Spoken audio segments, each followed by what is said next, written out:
It's time to take a look at what's happening around Wyoming for Friday, November 8th. I'm Wendy Corr, bringing you headlines from the Cowboy State Daily newsroom, brought to you by the Cowboy State Daily Morning Show with Jake. From 6 a.m. to 10 a.m., Monday through Friday, Cowboy State Daily's Jake Nichols takes you deeper into the stories that matter and keeps up with the news, weather, and sports in your part of Wyoming. Just tune in to cowboystatedaily.com and join the conversation.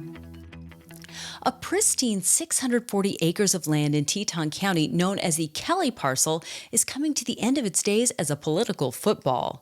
At its meeting Thursday, the State Board of Land Commissioners approved by a 3-2 vote a $100 million sale of the state-owned land to the federal government and the Department of the Interior. Cowboy State Daily's Leah Wolfson reports the land will be incorporated into Grand Teton National Park. The approval certainly was not without controversy on Thursday. Superintendent of Public Instruction Megan Degenfelder raised the biggest objections to the land sale because she believes it should be tied to an exchange for purchasing mineral opportunities in the Powder River Basin. Secretary of State Chuck Gray was equally as passionate about that position and accused Governor Mark Gordon of trying to do backroom deals without including the rest of the board on the issue and squandering opportunities like this one in the past as well. After the Kelly Parcel sale, the Office of Lands and Investments will use the proceeds to pursue the possible purchase of federal lands with potential for minerals development. The University of Colorado Boulder this week has invited its students to write poetry, color, and drink tea, or enjoy aromatherapy and slime making. It's one of many major university offerings nationwide to help students cope with election stress. But multiple sources confirmed Thursday to Cowboy State Daily's Claire McFarland that the University of Wyoming has seen none of that. The president and founder of Bridge UYO said that they're kind of doing the opposite. They're inviting a vast political spectrum of groups to a panel next week to talk about the results of the election. So their answer, rather than offer a retreat, is to call everyone into a boisterous discussion. The group has invited other UW student groups ranging from the conservative-leaning, though technically nonpartisan group Turning Point USA to the College Democrats. In what's becoming a familiar scenario this fall, a Wyoming hunter said having his 10mm pistol locked and loaded saved him and his father from a grizzly mauling in the Meeteetse area. Garrett Kalkuski told Cowboy State Daily's Mark Hines that he shot and killed a female grizzly with his Glock 10mm pistol after it burst from the timber about 4 yards away from he and his father Vince on October 3rd. The way he described, there was no time to think. He started to draw his pistol and the bear was there at like 4 yards, just boom, right there. And so he just said in a matter of seconds, he ended up emptying his whole magazine into the bear. The bear rolled away and rolled into the trees. They think it died. Kalkuski's grizzly encounter mirrors other instances of hunters shooting grizzlies in self-defense in Wyoming, Montana, and Idaho. Two huge late-season wildfires that have been threatening communities in northern Wyoming for weeks are under control now, which means U.S. Forest Service crews are now busy starting fires on purpose. Cowboy State Daily's Greg Johnson reports that prescribed burns like those now underway are important because they reduce fuel in the forest and the chance of a devastating wildfire down the road. It seems kind of ironic now that they got the big wildfire out, they're starting wildfires, but they're doing some controlled burns, some of them that they've had to put off because all the resources were taken up by the Pack Trail fire, and because until those October snowstorms started to come, the conditions were so dry and so dangerous that they really couldn't do that kind of burning. But they're doing it now. Anyone who sees plumes of smoke coming from the forest is likely seeing those controlled burns, specifically in the LaBarge and Pinedale areas. And now let's take a look at today's weather with Cowboy State Daily meteorologist Don Day. Well, we can split Wyoming sort of in half over the next day or two. The western, southwest, and north central parts of Wyoming will be under high pressure and fair, cool, dry, really quite nice November conditions. But as the day wears on, we're going to see a storm in Colorado start to bring some rain, snow, and fog to the southeast corner of the state as the day wears on. And then overnight tonight into Saturday morning, the far eastern counties of the state will be getting rain and snow. This will include places like Rollins, Saratoga, Laramie, Cheyenne, Wheatland, and Torrington up through the Shirley Basin, and then maybe places like Douglas and up to Newcastle. Those areas will have rain and snow, all snow above 6,000 feet. So the north and the west, not much going on.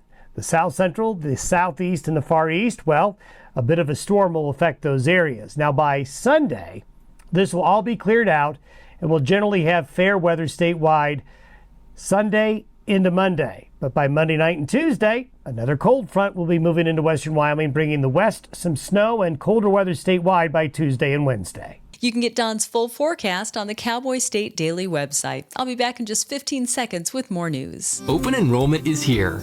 Discover a range of low-cost plans from Blue Cross Blue Shield of Wyoming. Shop now to find the best option for you. Online, in town, in touch. We're right around the corner. Blue Cross Blue Shield of Wyoming. What's your plan? Well, more details have emerged about the Onslaught acquisition of Oxy and Darko oil and gas assets in the Powder River Basin. A spokesman with Occidental Petroleum told Cowboy State Daily's Renee Jean on Wednesday that the company is keeping 150,000 acres of what it considers core acreage in the Powder River Basin, which it intends to develop in the future. Occidental Petroleum got in touch with us. They still didn't tell us exactly how big the sale was, but last year's sheet that Onslaught was circulating suggested that Oxy had 350,000 acres in the basin. Onslaught had like 400,000 and some change. So if Oxy's keeping 150,000, that would leave up to 200,000 that this sale could have been. That would make Onslaught up to 660,000 with this deal, which is still pretty hefty. That makes them much bigger than anyone else in the basin as far as acreage goes. Oxy also did not sell any of its assets outside the Powder River Basin to Onslaught.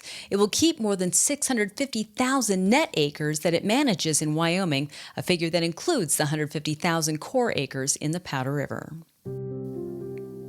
The Wyoming Highway Patrol is investigating a fatal impact on Interstate 25 near Bar None that diverted traffic off the southbound lane for about 4 hours Wednesday night. That's after a juvenile pedestrian tried to cross and was hit by a vehicle. Cowboy State Daily's Dale Killingbeck says that Natrona County Sheriff's Office deputies responded to a call at 7:30 p.m. of a juvenile who assaulted a family member. The juvenile took off, deputies responded to the call, and then a couple hours later, there's a juvenile trying to cross I-25 near Bar None, north of Casper, and was hit in the southbound lane and killed. We don't know, if the juvenile was a male or female, the age, or anything like that. Information about whether the driver of the vehicle that struck the juvenile was ticketed or driving at or below the posted speed limit was also not available.